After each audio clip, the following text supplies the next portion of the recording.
to fit it. Yeah, I didn't think they were going to be able to do that. Did you guys see the video of it? Yeah. Yeah, it was unreal how it just shattered.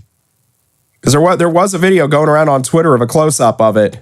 And I mean, it didn't look like he slammed it. It looked like he closed it, and that glass just went bye-bye. There was a check, I want to say, a few minutes before that happened, right on that glass. Don't know if that kind of weakened it a little bit or whatever, but that was something. Yeah, I saw some fan chatter that this has happened a couple of times over the past few years, that various panes of glass have blown out. So, it's a Cedar Rapids problem. Well, I mean, which would you prefer? Would you rather the glass blow out, or would you rather the whole thing just come tumbling down on top of you? Well, I don't know. I've only had one of those two happen to me. I was wearing that stupid Santa hat I had. No, that was like a couple of weeks ago was the anniversary of that. Yeah, I was going to say the anniversary has to be somewhere around here, because I remember I wore that dumbass Santa hat, and that's what I'm wearing in all the pictures of the various angles of that glass coming down. I had that stupid hat on. Yeah, no, I thought I sent you that a couple of weeks ago on the anniversary. Oh, that's right. Yeah, you did. I'll bring it back to the game real fast, but sorry. Thank you, Dan. We're reminiscing here, Dan. What are you doing? I'm sorry. I'm listening. You remember when Justin almost died? I saw pictures of it this week. But that 4-3 score line, I really don't feel like it was that close. You know, Cedar Rapids did play better in the second and third period, but they scored on their first shot they had on goal of the game. I think the third goal they scored was a fluke where it got deflected immediately, and like Colin Wynn tried batting it or heading it away because like fell behind him and went in the net like that. I feel like Cedar Rapids did enough to keep the game close, but I really don't feel like the Phantoms. I feel like it was in their control the whole entire game. I'm sure Coach Ward will disagree with the fact they were up gave up 3 straight goals in the game, but they had a pretty good effort. But speaking of Colin Wynn, nice little streak he's on right now. The last 5 games that he's been the goaltender of record, he's 4-0-1. No, just I thought I'd throw that little stat out there where, Colin's going to be on a little later in the show. Thought I'd start pumping his tires now. He does not need that, really. No. Again, you talk about the penalties in this game. Only 1 in the first period, 13 in the second, 5 more in the third. 19 penalties in this game. You talk about what a typical Youngstown Cedar Rapids game is, but at the same time, it almost didn't feel, it just... and I said this before we started recording, it almost felt like there was, like, the physicality that Cedar Rapids was showing, there wasn't much purpose to it.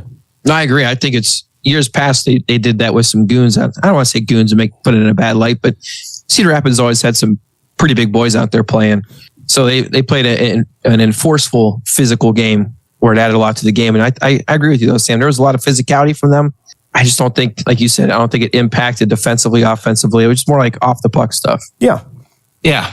Okay, so we move to the game on Saturday. This was a 5-2 loss for the Phantoms once again. Cedar Rapids picking up 3 goals in the first, 2 of those by former Phantom Jack Larrigan. I think I saw somebody make the comment about the whole sticking it to his former team. That was like 3 seasons ago.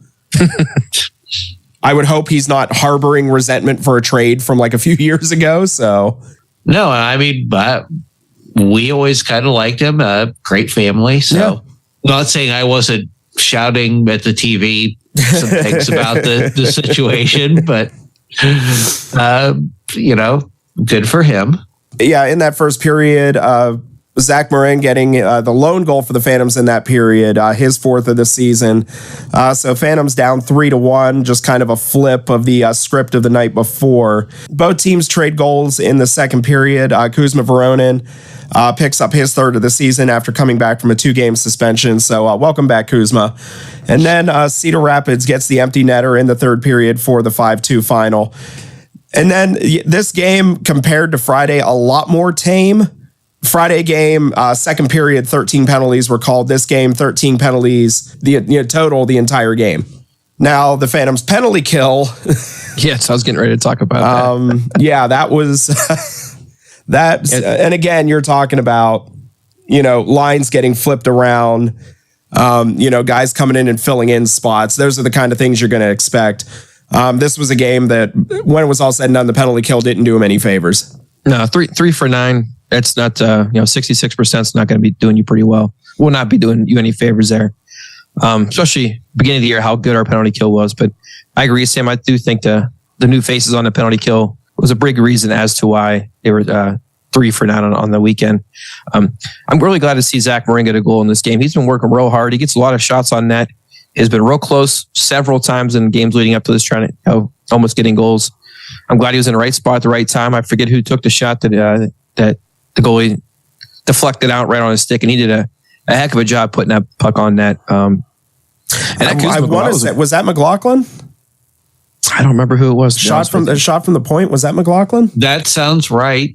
And then Kuzma's goal. That was a good goal. It was a coast to coast one. He brought it in. He made a good move and he slaughtered it home. So those are the two more bright spots from my end of the game. But I mean, all in all, it wasn't the worst game we've played. So I mean, you take a loss. Yeah, it seemed like it was a little bit of an emotional letdown from the game before. They didn't seem like they had as much energy when the game started as they did on Friday night. And if anybody wonders what the fact checking is like on this show, that sounds right is pretty much what we aim for. If it's anything egregious, we'll fix it. I don't have the play pulled up in front of me. Yeah. So. All right. So with that, it is now time for the Dump and Chase podcast 3 stars of the week. Kicking it off with the 3rd star. And this is somebody who did not show up on the score sheet, but I felt like really stood out in other ways and maybe defensively had the best weekend that I think we've seen from him so far. That is Ryan Rusinski. Anybody you talk to about him, they talk about he's a 200-foot player. You know, he's as good offensively as he is defensively, more of a depth guy this year. Maybe he breaks it out by the end, maybe he breaks out by the end of this season. If not, I mean, definitely looking for a big year from him next year. But just kind of defensively, getting his stick in passing lanes, just overall disruption in the defensive zone. To me, even the game on Saturday where things were not going the Phantoms' way, I think he was somebody that really stood out defensively for me, coming from a forward, really stood out defensively for me this weekend. Yeah, a lot of what he does as a player doesn't show up on a stat sheet, but it's noticeable. And I know his teammates love his game as well. Yeah. And I mean, with the amount of ice time that was available this weekend, I think he was the one who took the most advantage of what he had. And that brings us to our 2nd star of the week, and that's Evan Jardine. He had 2 assists in his his NHL debut. Yeah. Boy, did he have a weekend. Yeah, he had 2 assists on his USHL debut.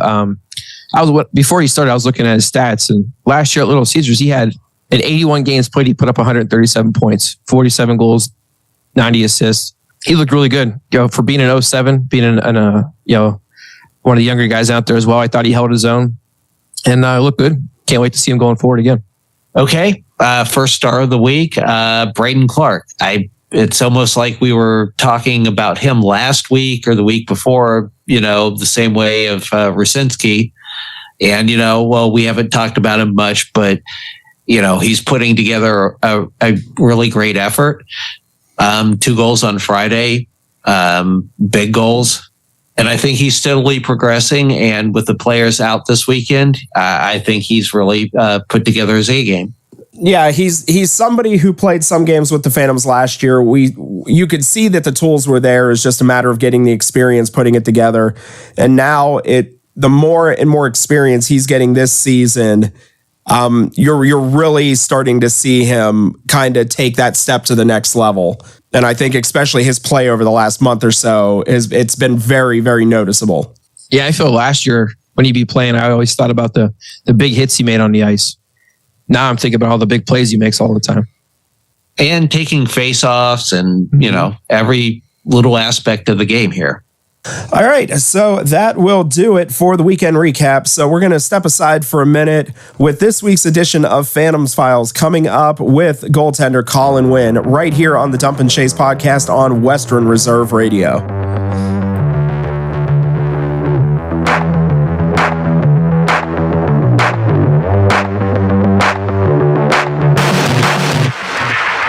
Hey, let me ask you something. Would you seat your 3-year-old child on a windowsill? Would you seat them beside a lit fireplace or by the deep end of a pool? One last question. Would you seat your child in a car seat that's not correct for them? Car crashes are a leading killer of children ages 1 to 13. Secure their future. Seat them in the correct car seat. For more information, visit safercar.gov/the right seat. A message from the National Highway Traffic Safety Administration and the Ad Council. Western Reserve Radio is the Valley's online source for sports talk and local live events. Tune in and be a part of their live weekly shows, as well as all of the hard-hitting action of Youngstown Phantoms hockey, high school football, and the GDFL. Find them at westernreserveradio.com. Tune in and the Live 365 app to be a part of the area's sports conversation. Be sure to visit them on Facebook at Western Reserve Radio and on Twitter at WR_radio. During the fall and winter, grilling season never ends, and Gessler Propane is your local supplier that makes sure you get your hard-earned money's worth. Why go to gas exchanges to pay higher prices for tanks not filled to capacity? Gessler Propane makes sure you're prepared for year-round grilling with 100% filled tanks at a reasonable cost. See Bob Monday through Friday, 10 to 4, and Saturday, 9 to 3 at Gessler Propane, 702 Youngstown Poland Road, Struthers, or call 330-755-9119. Gessler Propane. They got gas. This is Everett Fitzhugh, the radio voice of the NHL Seattle Kraken, and you're listening to the home of the Youngstown Phantoms, Western Reserve Radio.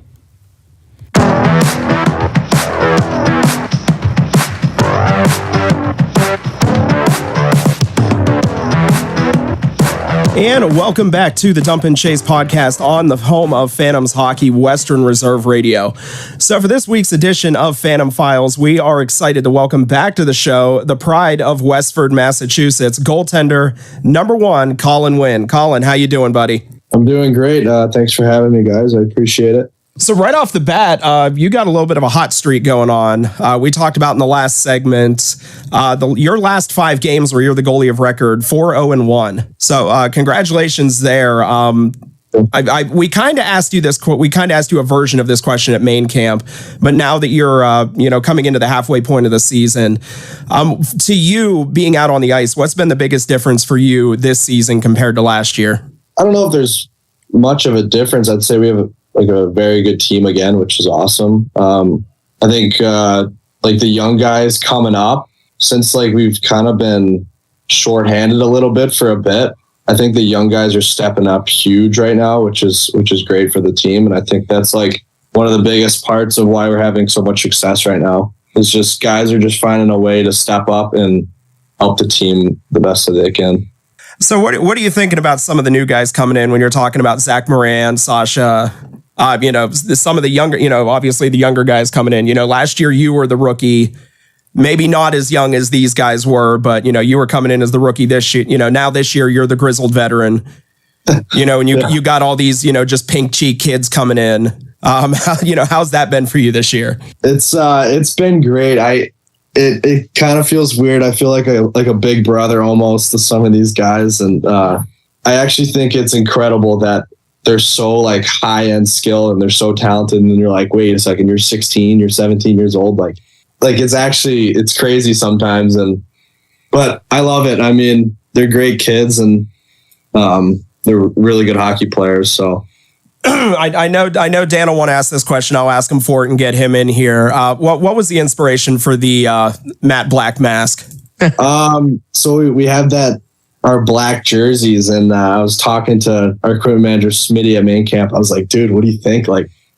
Should I get a black helmet and then just switch helmets off? And he's like, yeah, you should definitely get a helmet. And then I saw Bart's matte maroon helmet, and I was like, all right, maybe I should go matte black here. That'd be pretty sick. So Smitty and I both agreed on it. We're like, all right, let's do it. And then we figured out a design at main camp.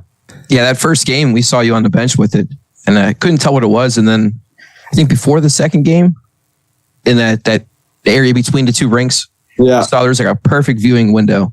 I saw your mask on there. I thought it was pretty sick then. Yeah, the guy who did a shell shock did a really good job. Do you use the same guy for all of them? No. So this was my first helmet with shell shock. Okay. Yep. All right. Speaking of helmets, and now I'm completely drawn a blank. You gave up your lid to somebody. Who was it now? It was Pittner. Okay. Yes. Yeah. Now he claims he kept that helmet. Was that true? I think he did. And he also claimed you have a pretty big head. Is that also true? Or yeah, that's very true. he said when he said once his broke and he put yours on, he said he had to tighten it up a little bit. Yeah, because of the hair. I'm pretty sure he kept that helmet though. Honestly. Yeah, I looked when he went over and got it off the bench and went back. I'm like, if he scores a goal with that helmet, he's keeping it. Yeah. And yep.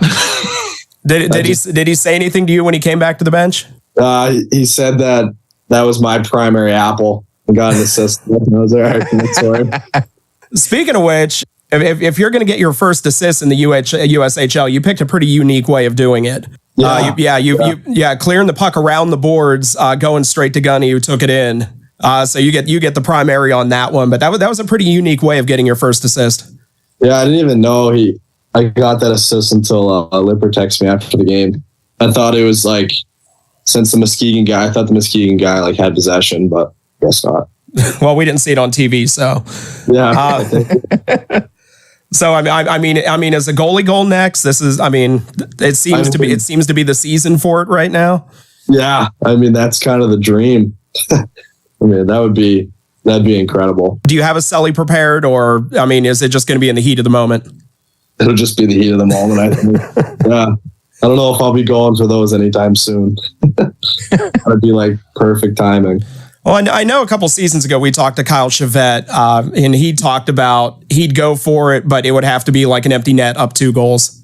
Yeah, basically up 2 goals, dumped on net, flat puck. Like it's got to be like perfect. So there's a little bit of your history I wanted to bring up because I don't remember if I knew this before and I just forgot it, or I was actually reminded of it by someone very close to you, your mom, that back here when you were at Selects Academy 15U, your head coach was Ryan Ward.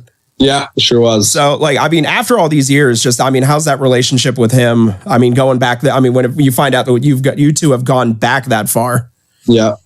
Yeah, it's great. Him and I are really close, especially like he met me when I was 15 years old. And I think when I was 15 years old, I probably spent more time at his house than I did at school, which is probably not great to say, but, but him and I have grown really close over the year. And then last year or 2 years ago during the phase 2 draft, he gave me a call and I was like, he asked me if I wanted to come to Youngstown. I was like, absolutely, especially since you'll be coaching there. So him and I are pretty close, especially since going way back. Now, being in the NCDC and knowing that not a lot of goalies are taken in the draft, did that kind of surprise you, or did you think just, with Ward being there, it was a possibility? So I didn't know he was going to be the head coach until like that phase 2 day. He was like, yeah, I'm the head coach of Youngstown now. And I was like, what? Like, awesome, congrats. I thought he was calling me just to like tell me he was the head coach. I was like, oh, that's awesome, congrats, man, like it's huge. And he's like, no, that's not why I'm calling, like, you want to come to Youngstown? I was like, yeah, sounds good. Did you even have a clue where Youngstown was? Yeah, he told me in the phone call, he said it's in Ohio. I was like, all right, that's good. Ohio? How did I get here? All right, so when you're not on the ice, when you're not at the rink, what is it you do to unwind? Now or in the past, like, have you played other sports, or was it always hockey? Or when I was younger, I played baseball during the summers, and then now I don't play, but I'll play golf in the summers and stuff like that.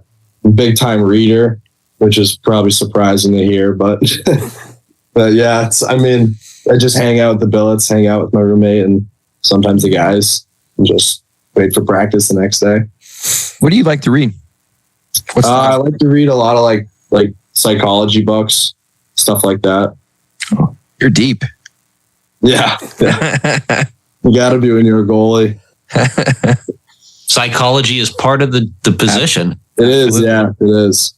So when you were growing up, who was your favorite goalie, and who'd you like try to base your game off of? My favorite goalie growing up was probably like Tim Thomas, Tuukka Rask, just because they were Boston guys. But Carey Price was also a guy I like to watch. Now it's probably like like Jordan Binnington or Georgiev on the Avalanche. I mean, there's so many guys you can look at, like Demko, Shesterkin. I mean, there's a lot of guys in the league that I watch right now just to learn from. What about Fowler? Is he on that list? Oh yeah, he's up there. He might be number one. How did he feel about you taking his number when he left? He was fine with it. He gave me a few jokes, a few chirps, but he was fine with it. Like, okay, like branching out a little bit more, like, you know, like music wise. Like, I mean, I know from the training video last year, you seem to be a big Adele fan. What else are you listening to? I listen to a lot of country. Sometimes I'll listen to like jazz before games just to get mellowed out. Big Adele fan. Shout out Chase Patilla for Adele. Him and I used to sing it a lot. Who else do I listen to a lot? A little bit of Coldplay here and there. I don't know. I'm pretty open. So you're a Boston area kid. I didn't hear like Dropkick Murphys. I didn't hear Aerosmith in that. Oh no. I mean, they're in there too, but it's got to be the right time. It's got to be the right vibe for that. Dropkick Murphys are actually coming here in March. Really? Yeah, they're going to be in Warren. Oh. Go. All right. What are you streaming right now? I'm watching Suits currently. It's pretty good. That's kind of like the big time show at the moment. I watch a ton of movies on the road. I'll toss a movie on for my pregame nap and then go from there. Are you a gamer at all? No, I used to be. I try to stay away because if not, I'll be up way too late playing video games. Rot your brain. That's why I don't have one left. Yeah, I mean, I'll play like Shell with the fellas if I go hang out with them, but that's about it. No, I'm not sure we've ever asked a player this before, so you'll be the guinea pig. Yeah, you'll be the guinea pig here. You know, when you got these long road trips out to Iowa, Nebraska, wherever, like what's kind of like your routine on the bus when you're on the bus for, you know, an extended period of time? Also, like the sleeper bus, like you basically just get on, hang out for like an hour, and then you go to sleep. You wake up, you're in Iowa or Madison or Green Bay or something like that. You get breakfast. You go to the rink, you practice, and then you basically have from noon to dinner time off. So you basically just either take a long nap, watch movies. Sometimes there's hot tubs at the hotels, so the guys will go there, which is nice.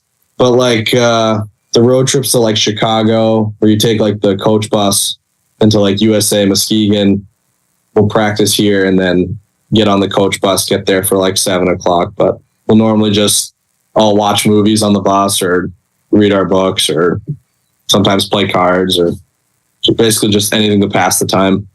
Now, it's something we talk about on here all the time, but none of us really have any experience to pretend that we're experts on it. Are bus legs a thing? Yes and no. I mean, you're definitely stiff, but you can get rid of them pretty quickly. Go for a jog around the rink and you're good. So what is it like when you guys are taking that trip all the way up to Fargo? Oh, that's a tough one. Yeah. I mean, you guys seem to manage, so. Yeah, I mean, luckily we got there the day before, so we got to practice in and stuff like that. Like we had 24 hours before our game, which was unreal. So I think that practice, you know, you just kind of get the legs going and get the mind right and make sure the body's feeling okay for the next day. I got a question for you here, off topic. Are you a fan of pizza or anything like that? Oh, yeah. All right. Our area is pretty much, we call ourselves pretty good at making pizza in this area. Mm-hmm. How's it compared to where you're from? I don't know. I don't know if it does compare. There's this place in Boston, Regina's Pizza, which is like my spot to go. It's a big chain, but it's unreal. But the pizza here is pretty good. I've had Uptown. I think is that what it's called? I've had Uptown. I just had Plaza Pizza the other day in Hermitage. Okay, never had that. There's one more that's big around here that I had. Yeah, Wedgwood's right by me. That's my favorite. Yeah, I've had Wedgwood. That's what it was. So I've had those three. They're pretty good. I will say they're good though. Are you a thin crust or like Chicago style? Thin crust. Okay. On the flip side, like what USHL city have you been in that's like the worst food? The worst food? I don't know. We get fed pretty good on the road. I mean, I can't complain. I would say, I don't know. I think we get fed really good. Like the hotels make the food, so it's like the Marriott's making the food, so you can't complain with it. It's just chicken pasta. I would say the best breakfast is in Green Bay. Make your own omelets. That's huge. Does the cheese taste different up there? No. It doesn't. That is it weird when they grate it off their head? You know? Yeah. That hotel's right next to Lambeau, so we go and we'll hang out at Lambeau for a few hours, which is pretty cool. No, I know that chicken parm is one of your favorites just because I remember doing several interviews with guys towards the end of last season, and you and Chase would always park yourselves right behind me. Oh yeah, and be the audience while that interview was going on. So I know that was one of your favorites. Yeah, it's I don't know where they get it from. It's in Youngstown somewhere, but it's this chicken parm. It's so good. All right. So the last thing we wanted to talk to you about, and this is kind of a Christmas present for Justin, because this is one of his favorite hockey stories of all time. You guys just came back from the, well, not just came back, but from the American Cup up in Rochester, the former Bill Gray's Iceplex. Of course, the story there, the Zamboni that caught fire on the ice. And then the driver actually drove it off the ice. Come to find out, you were actually there. I mean, this is a story we bring up every year when the American Cup comes around, and then come to find out that you were actually there when that happened. Yeah, so at BK, we practiced at Rochester Ice Center, and there was something going on there. So we went to Bill Gray's for practice, and we were like, what is going on? Normal day of practice. And we had these like buses, and it was like the Apple CarPlay. You connect your phone to it, so we're all like playing music in the minivan from our coach's phone. And we get a call from our other coach, so of course we answered it. And he's like, "What's going on?" He goes, "Yeah, there's a flaming Zamboni on rink 3." And we're like, "What?" We're all like, "What is?" We all thought he was messing with us until like a few hours later on like Spit and Chicklets. There's like a video of like the Zamboni on fire driving off the ice, and we're like, no way that's real. It was actually insane. I think the girls program were there when it happened. Like, I'm pretty sure they were on the ice when it happened, which is crazy. Yeah, and the driver drove it off, and that's a hero. One of the craziest videos ever. Yeah, I mean, you can ask Sam when they first announced the Americans Cup was going to be there. 3 years ago now? Yeah. That was like, I'm like, Bill Gray's. This name sounds familiar. Because it happened the year before. So it was 2021 it happened, I think. 2019, I think. Somewhere in that time span. Yeah. Yeah, because that year I was at BK, and that's what happened. It was crazy. All right, so Justin, Merry Christmas. Thank you. Always one of my favorites. Yeah. All right, Colin, before you get out of here, do you want to give any shout outs to family, billets, teammates that you are happy with right now? Anything like that? I mean, I'm happy with all the fellas right now. Probably shout out to my billets putting up with me for 2 years. It's been a long time for them.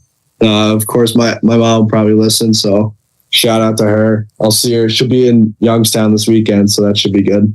All righty. Well, Colin, thank you so much for coming on. It's always a blast talking to you. Hopefully we'll get you 1 or 2 more times here before the season's over.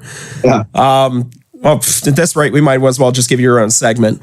All right. So that will do it for this week's edition of Phantom Files. We're going to step away for a minute, and the weekend preview is coming up next. So keep it here with the Dump and Chase podcast on Western Reserve Radio.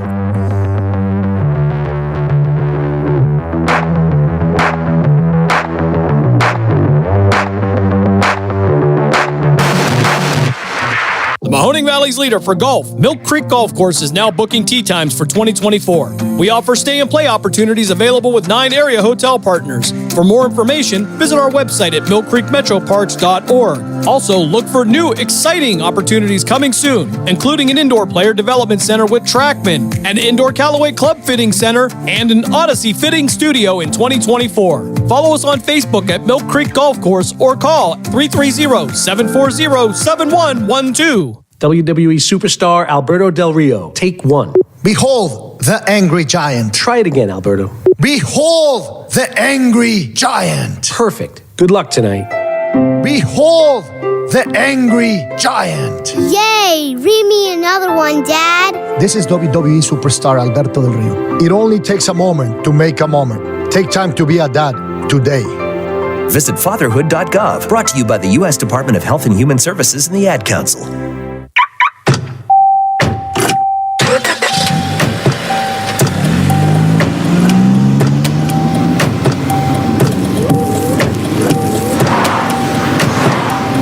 Driving has a rhythm all its own. Don't wreck it with a text. Before you get behind the wheel, silence your phone. Or better yet, designate a texter. For more text-free driving tips, visit stoptextstoprex.org. Brought to you by the Ad Council and the National Highway Traffic Safety Administration. This is Voice of the Phantoms and friend of the show, Matt Lipsack, and you are listening to the Dump and Chase podcast on Western Reserve Radio.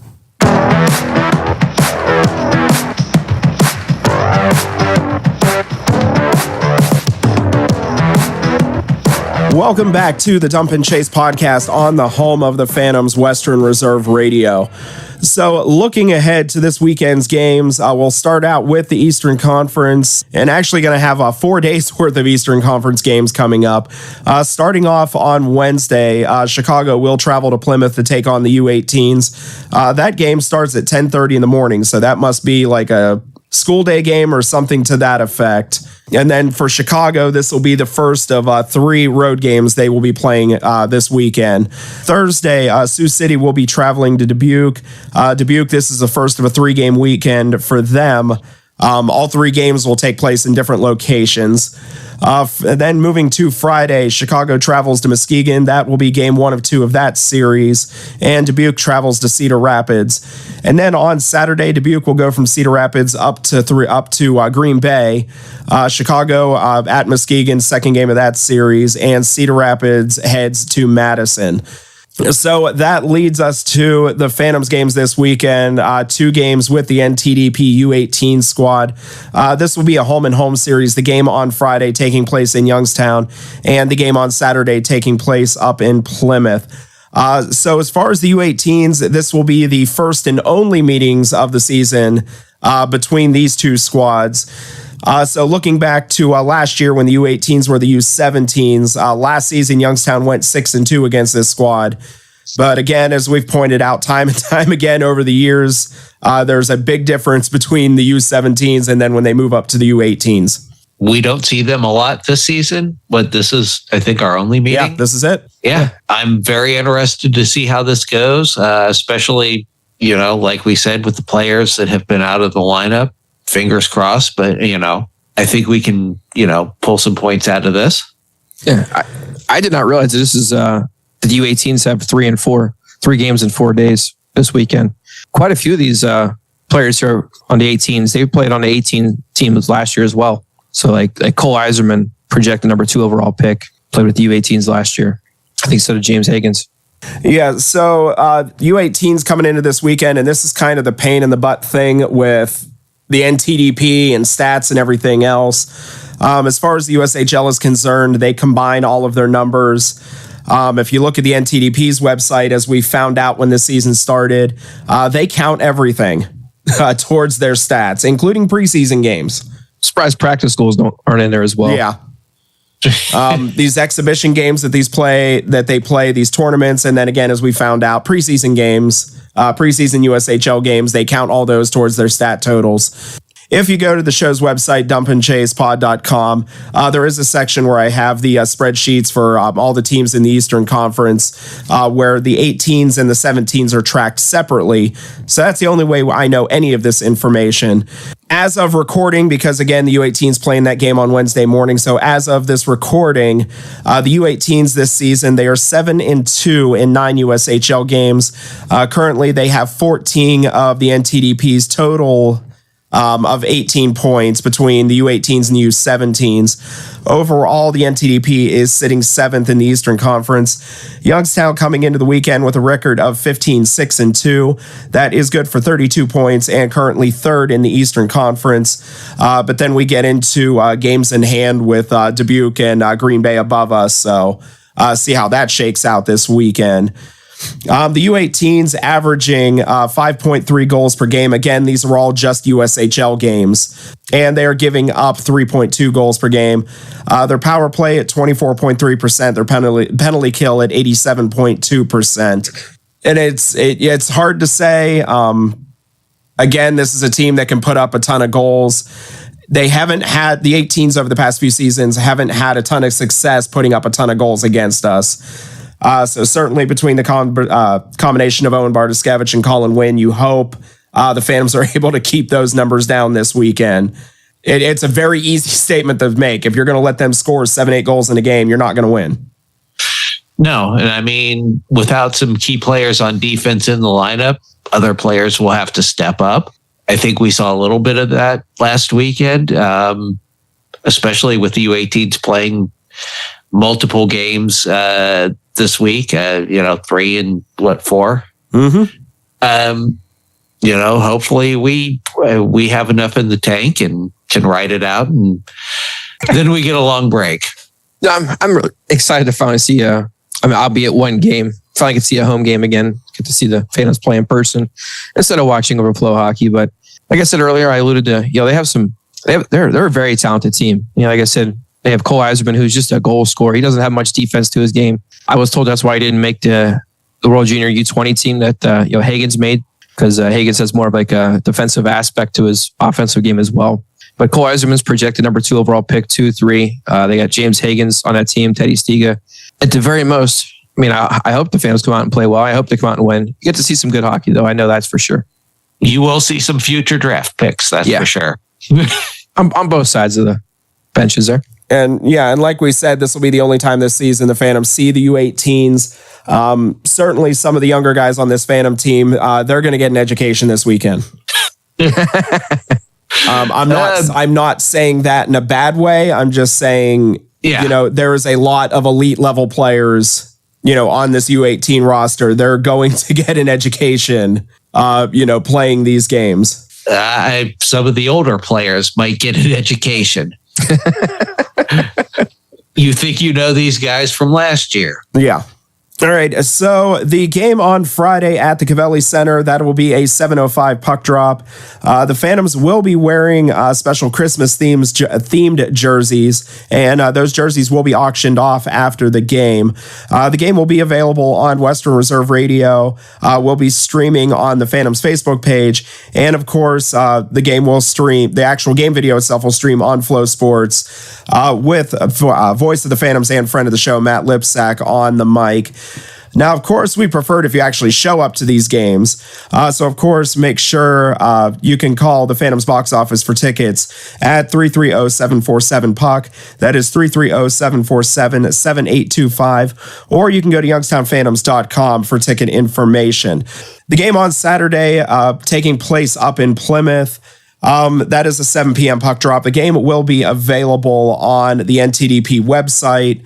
I haven't had too much luck with that this season, so hopefully we get it figured out for Saturday. I know there's something you have to sign up for now. I know I tried it before and didn't have much luck with it, but we'll see how it goes. So, gentlemen, before we get out of this, just kind of any final thoughts on what the Phantoms have coming up this week? This will be a real big test this weekend. Both these games, I think that the U.S. having played in 3 games this weekend is going to go in our favor a little bit. But I'd like to see, again, these young players have been stepping up in spots for us. I hope they continue to step up. And looking forward to seeing everybody there. I mean, if we can come out of this with some points, I'm happy. But the way things have gone for the season, we're doing really good. I think if we get out of this weekend healthy and no major suspensions, anything like that, still kids wearing face cages and tend to make us do dumb things. But as long as we can get out of this weekend without losing anybody that we already have, we've got a holiday break, and I think the schedule gets better in the new year. So looking forward to that. Yeah, if I could have picked one weekend to not have us missing all these players for the World Select team instead of been the weekend here. Not that you'd ever want it to be. And I'm very happy for the players who got selected that are going to play in that. But of course, we play the 18s one weekend this year, and it's this weekend. We're still not even to the technical halfway point of the season. One weekend isn't going to make us or break us. Like you said, with various players missing off the roster, I think at best you can hope for a good showing. But if the Phantoms can pull it out this weekend, that's some crow I'll very happily enjoy eating. Yeah. Orange crow? No. Sorry. Anyway. All right, gentlemen. So I think we've bothered these nice people long enough. So let's step aside for one more break. And on the other side, we'll wrap up this episode and look ahead to next week. So keep it here one more time with the Dump and Chase podcast on Western Reserve Radio.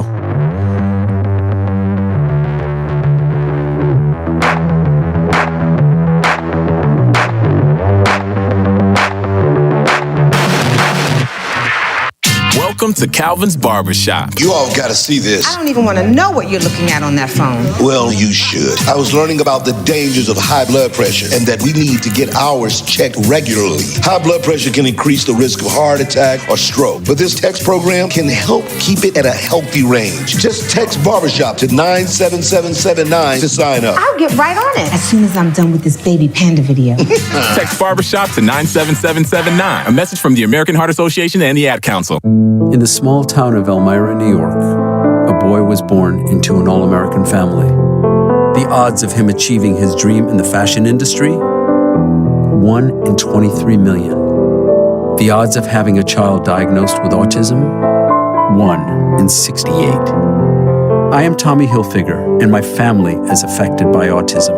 Learn more at autismspeaks.org/signs.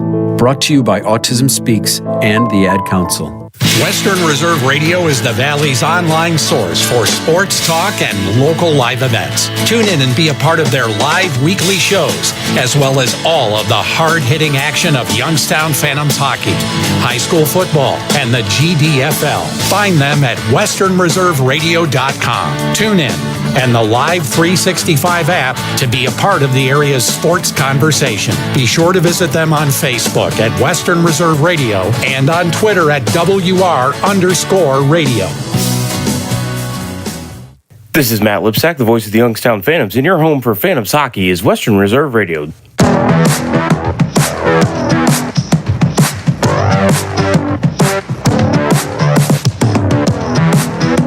We're back, and that will do it for this episode of the Dump and Chase podcast. A big thank you to all of you for listening along this week, and a big thanks to Colin Wynn for stopping by the show. So next week's episode, of course, we will be recapping the 2-game weekend with the U18s, and we will be looking ahead to pretty much the second half of the season, because this will be it for the Phantoms for the holiday break before they come back at the end of the month. And then next week's segment of Phantom Files, we will be welcoming someone to the show, never been on the show before. I guess long overdue at this point. I know this is one Justin's going to be happy about.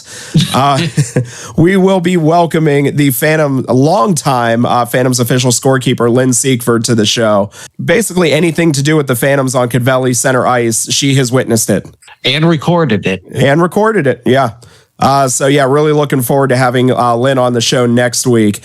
So as always, you can hear this show every Wednesday at 5 p.m. on Western Reserve Radio, either on westernreserveradio.com, the Live 365 or TuneIn apps, the Western Reserve Radio Facebook and Twitter pages, and the Youngstown Phantoms Facebook page. You can listen to this show in its podcast format if you're not already on Apple, Spotify, Google for a little bit longer. I think we're coming down to the death blow for Google Podcasts before it all jumps over to YouTube. Yeah, I think I linked you that. They finally set a date of April. Yeah, you can get podcasts on YouTube now. They just haven't transferred over subscriptions yet. So I can't really do anything with that without searching for everything all over again. Or wherever you listen to your favorite podcast, if it's not any of those. Be sure to check us out on social media and follow our accounts on Instagram, Twitter, and Facebook. And of course, the official website of the show, that is dumpandchasepod.com. So gentlemen, before we get out of here, any final words of wisdom? I just hope to see everybody at the Valley Center Friday. Dan said what I was thinking. Yeah, because we're talking about this game. Games with Omaha at the beginning of January, and then they're gone again until the end of January. And then and then we get into February. We're all going to see each other so much. We're going to be completely sick of each other. I mean, I'll take it. Going down the stretch, I think this benefits us. I agree. All right. So as the Zamboni glides over the ice, smoothing out the game, we want to wish all of you a slap shot of joy this festive season. May your holidays be filled with the warmth of a well-executed power play and the excitement of an overtime victory. Don't forget to check out our next episode where we unwrap more thrilling hockey tales. Until then, skate through the season with passion, share a love for the game, and have a happy hockey holiday. Well done. That's beautiful.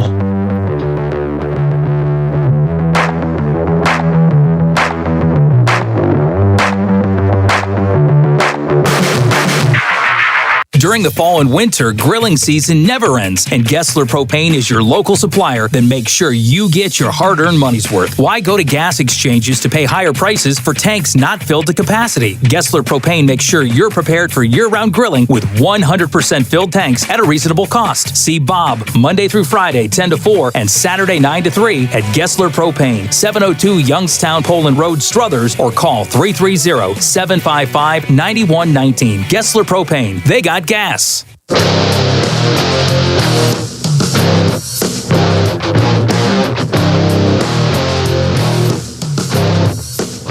Hi, it's Mark Means, host of By All Means, Tuesdays at 5, right here on Western Reserve Radio, WRDB, The Scourge. Progressive presents the Sports Flash on Western Reserve Radio. The Blue Jackets held on to beat the Maple Leafs 6-5 in overtime last night in Toronto. Kent Johnson scored his second goal of the game, 3:26 into overtime, giving Columbus the win after Toronto rallied back from a 5-goal deficit in the third period. Austin Matthews scored with 1:15 remaining, then bagged another with 44.4 seconds left on the clock to tie it. The Hurricanes beat the Red Wings 2-1 in Detroit last night. 36 saves in the loss for Ville Husso. Michael Rasmussen scored Detroit's goal. It was his 100th career point. The Wings have losses in 4 of 5. The Cavaliers came up short at Boston last night, 116-107. The Celtics are 12-0 at home this season. Jason Tatum with 27 points. Donovan Mitchell led Cleveland with 31. The Cavs have lost 3 in a row. For lightning fast updates, download the Score app. It's free and one of North America's most popular sports apps.